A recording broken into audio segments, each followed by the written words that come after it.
Welcome back to Daily Flash. I'm Andrea Jackson. Have you noticed a spike in your recent credit card bills, even when you've kept your spending in check? We're taking a closer look at how hidden credit card rates are affecting your monthly budget. Ayelet Sheffey, senior economic policy reporter for Business Insider, joins us now with more. Ayelet, thanks for joining us. Of course, thanks for having me. So, Ayelet, with average credit card interest rates now topping 21%, how are they impacting everyday Americans?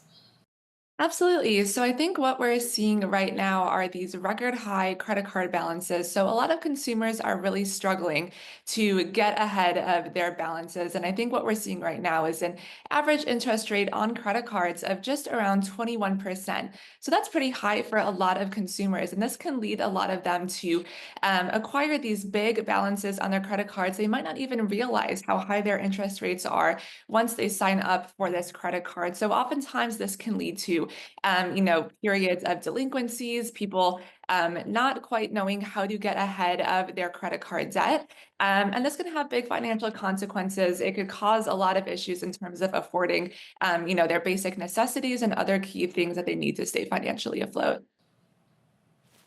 So, what are some of the main factors of these hidden fees?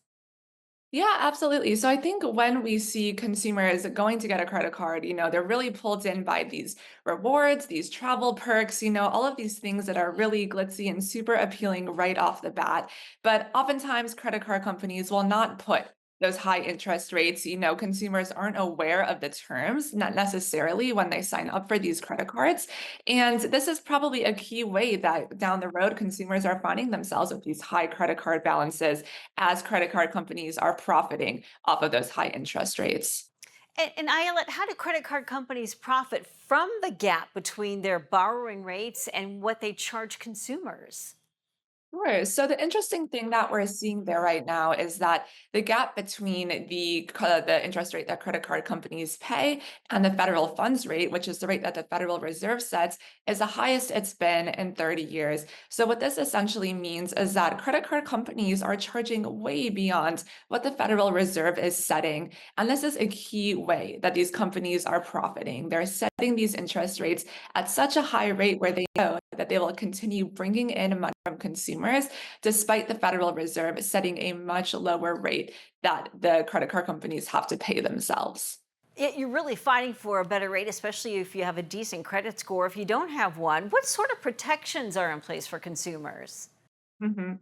So I think right now there are pretty minimal regulation on the credit card industry. So unfortunately, that's a main reason that consumers are dealing with such high credit card balances.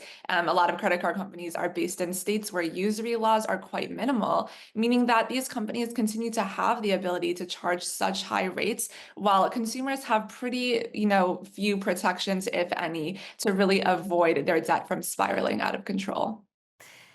Ayala, given the rise in delinquencies and growing credit card debt, how quickly could this add to our current financial crisis that we're experiencing here in the U.S.? Mhm. So I think financial experts, even Federal Reserve officials, are really concerned about the high level of delinquencies we're seeing. There are potential signals that if delinquencies continue to rise, it could lead to a recession. Federal Reserve officials have said that we're not quite at that point, but it is definitely something that, people across the board should be watching closely, especially as we're continuing with this pandemic recovery. The pace of inflation is showing we need to really be keeping an eye on consumer credit, on consumer balances to ensure it really does not send the economy into a downward spiral. If you had one piece of advice, what is the one step an individual can take to manage their debt?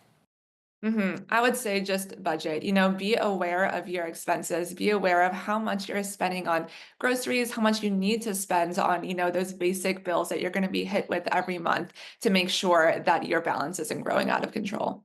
Budget. It is a scary word. Lots of folks don't like it, but if we tended to it a little bit more often, we probably wouldn't find ourselves struggling with the credit card debt. Ayelet, thank you so much. For more information on keeping your credit in check, please check out our website, dailyflashshow.com. You'll find this interview along with all sorts of other great topics. Again, dailyflashshow.com.